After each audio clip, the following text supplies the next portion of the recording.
I'm sorry if I mispronounced your name. Is that correct, Kathy? That's correct, yes. And what is it that you do? I'm the spokesperson for the Northeast region of the National Park Service. And what do you want to tell us?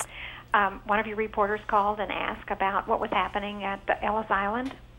Okay, and we just heard from Barry Cunningham that Liberty Park in that area is going to be set up as a virtual field hospital. Like MASH units. Yes. Could you elaborate on that, please? Well, Liberty is a state park, and Ellis Island is a national park. And we understand that Ellis Island is being used for some of the injured. They're passing through there, being treated, and then being taken to hospitals from there. Can you give us a description of what we might see if we were able to see it right now? Do you know what the scene is? No, I can't, because I'm in Philadelphia and I don't. Oh, in Philadelphia. I'm sorry, I didn't catch that. Well, as far as you understand what the procedures are in something like this, does the National Park Service have contingencies for such events like this when you actually are called into this kind of service? Sure, yeah. We have law enforcement rangers and EMT, people who are trained in emergency medical, and so they would be helping.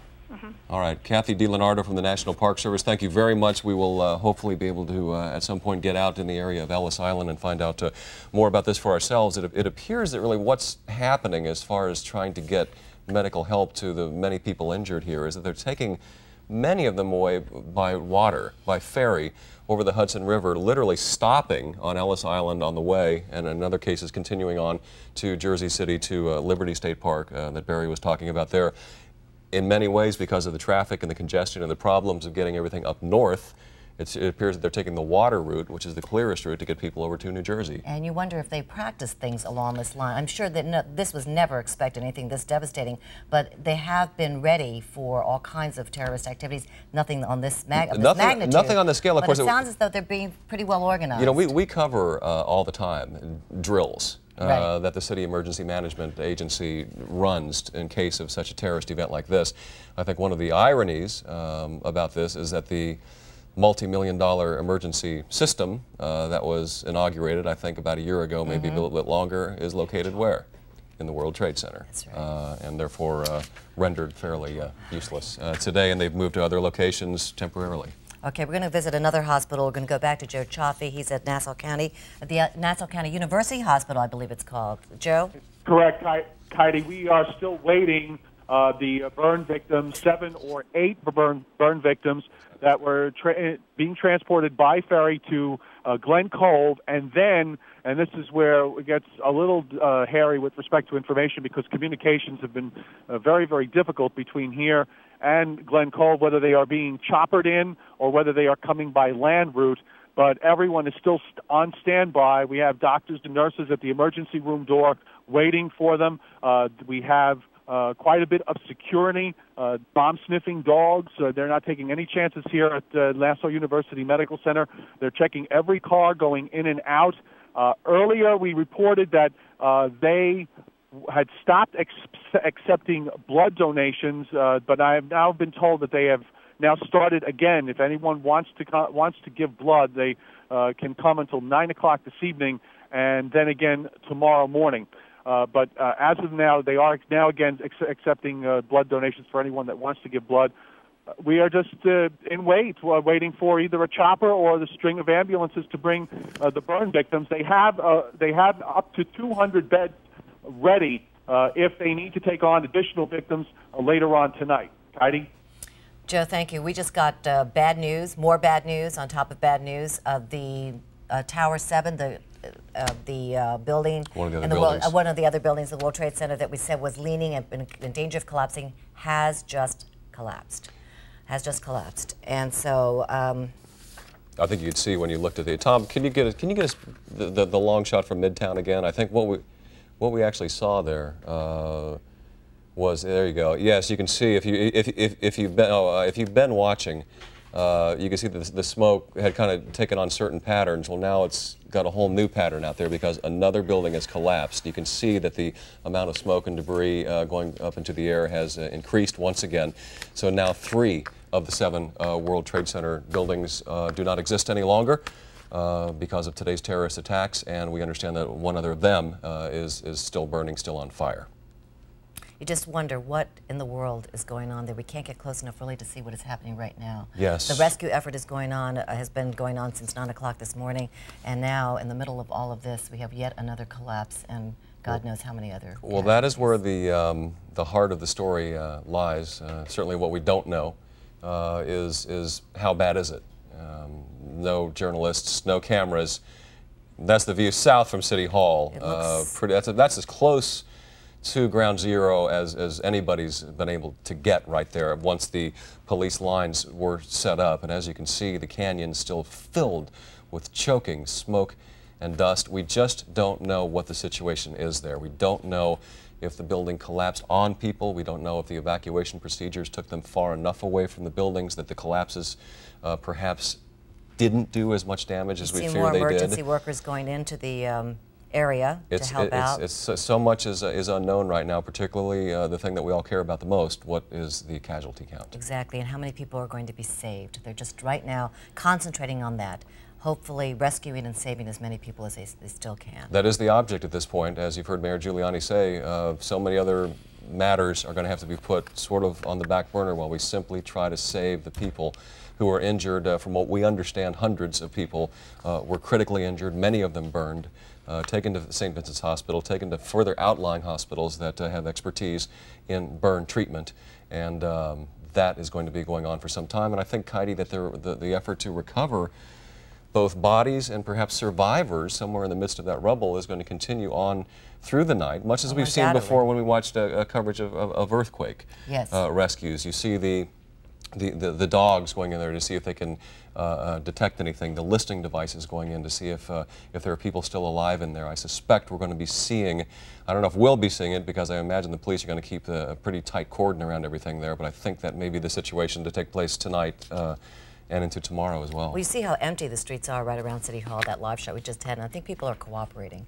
You know, sometimes in situations like this, you do get people running sort of to the scene, trying to get close, this is not happening. It doesn't seem to be happening this time. The police have asked that you please stay out of the area. They have apparently just recruited civilians, people who just happen to be there, some construction workers, whoever, to say, please tell people not to go past this point. And people are listening, they're cooperating, they want to not be a problem. They want to stay out of Well, I think everybody is so taken aback by the sheer horror of this event, the magnitude of this event, that everybody is. You heard what I can't remember right now who said it a little while ago. I guess it was our correspondent in Washington, saying that all members of Congress, liberal, conservative, Democrat, Republican, are lining up unanimously in support of whatever the president wants to do in response to this situation. I think it's much the same way here in the city. People are hearing what the emergency management people, what the mayor is saying, and only too happy to try and comply and help things out. And here we see people still continuing to stream out of the city, out. Very few people coming in, of course. Everyone trying to leave now. Apparently some of the bridges are open, and some of the I don't remember if the Midtown Tunnel is open. The tunnels, I believe, are still closed. Are still closed. Certainly on the Hudson side. People are slowly leaving by car, on foot, any way they can. And a lot of ferry services. Ferry service is really the one thing to even stay reasonably intact. And again, look at the haze and the smoke. And look. Keep like there it is, Heidi, right there. This is live right now. We had a shot of that same scene just moments about ago. 20 minutes ago, and it was clearing up. Yes. In fact, Larry Hoff, who was standing on that spot, pointed up to the sky and said, "It seems as if the smoke is dissipating." And he pointed the camera up. We could see blue sky. That's right. Now, since the collapse of World Trade Center Building number 7. The dust and the smoke have returned. You see people are wearing their masks once again. These people look exhausted. I think they're trying to spell each other as much as possible. I think I heard that the firefighters were trying to spell each other every 15 minutes so they get rinsed off, hosed off to get some of the dust off of them. Right. So they go back in there, go right back in there and continue fighting. Well, it's going to be a long night for a lot of people. So they're going to have to spell each other as best they can.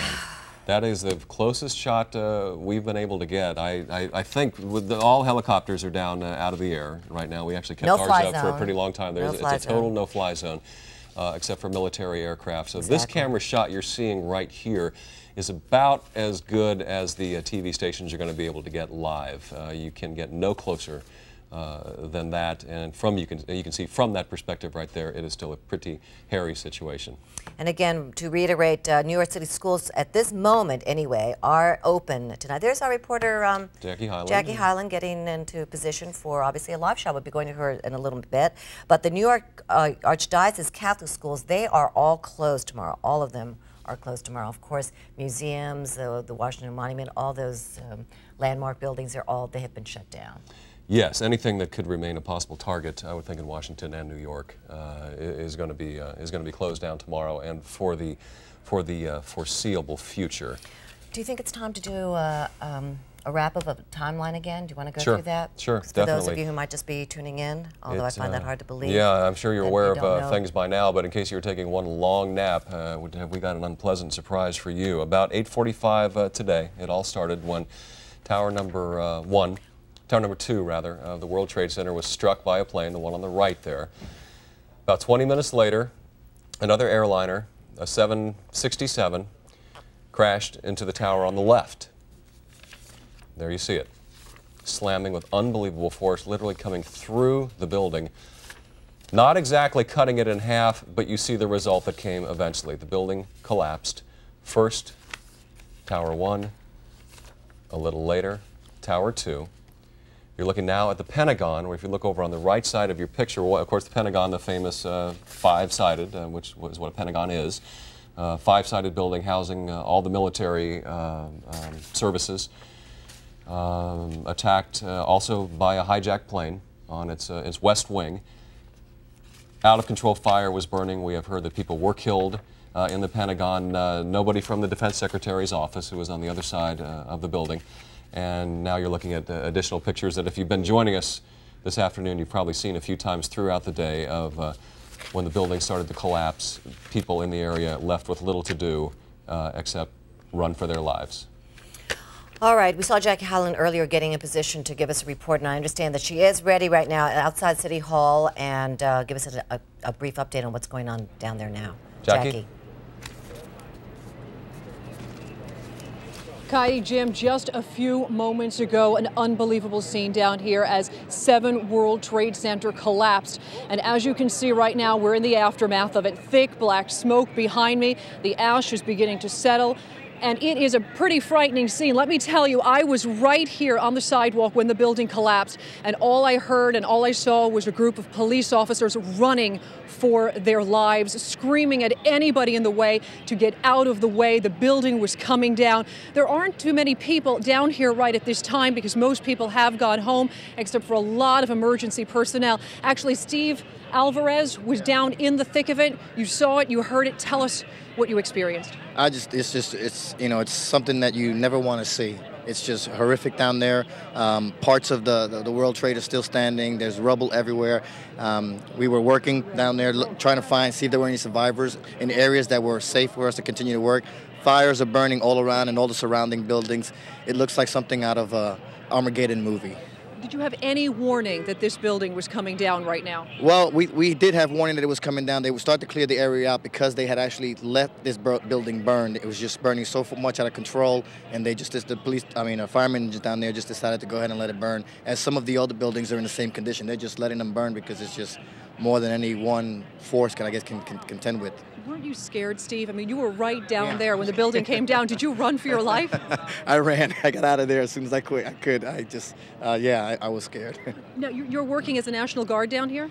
I work for IBM. I'm here on IBM business, and when I saw the buildings collapse from Brooklyn this morning, I'm in the National Guard as an officer, and I came down to see what I could do to help. And what have you been doing? Well, we've been clearing debris down there, trying to find survivors, and we've actually did find one survivor. 2 firemen went down and found one in the lower level of the first building, and miraculously, the man looked like all he had was a broken arm and bumped and bruised pretty bad. So you're saying that firefighters, New York City firefighters, found a survivor in one of the World Trade Centers just a little while ago? Just a little while ago, they sure did.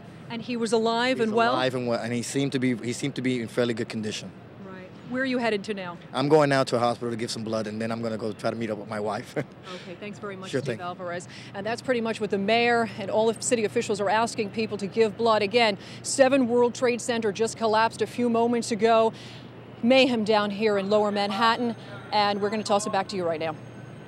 Becky, thank you so much. We just got word in that so far the total of people killed or injured in the attack on the Pentagon, 100. And these are just early They suspect 100 numbers. people killed. 100 people killed or injured. And this comes as a surprise. Frankly, the early word that we got out of there was that there was a fire and that there had been some deaths, but certainly nothing